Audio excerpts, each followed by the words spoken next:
અમારી સમ્રાટ સમાચાર ચેનલ સબસ્ક્રાઇબ કરો, લાઇક કરો, કોમેન્ટ કરો અને જોતા રહો પળે પળના દરેક પ્રકારના સમાચારો।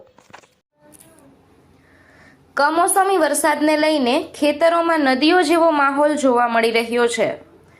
ભાવનગર જિલ્લાના મોટાભાગના તાલુકાઓમાં સતત વરસાદ વરસી રહ્યો છે। કમોસમી વરસાદના કારણે ખેડૂતોને કપાસ, મગફળી, તલ, ડુંગળી સહિતના કેટલાક પ્રકારના પાકોમાં મોટા પ્રમાણમાં નુકસાન થવાની શક્યતાઓ સેવાઈ રહી છે, જેમાં દરિયાકાંઠાના વિસ્તારોમાં આવતા ઘોઘા તાલુકાના કુકડ, ઓદરકા, નવાગામ, કંટાળા, ગોરિયાળી, રામપર, ગરીબપુરા, ભાખલ, વાવડી, પિથલપુર સહિત જિલ્લાના કેટલાક ગામોમાં ખેડૂતોને ઊભા પાકમાં પાણી ભરાયા છે, જેને લઈને લાખો રૂપિયાની નુકસાન થવાની સંભાવના સેવાઈ રહી છે।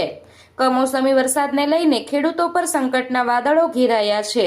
બ્યુરો રિપોર્ટ, સમ્રાટ સમાચાર, તળાજા, ભાવનગર।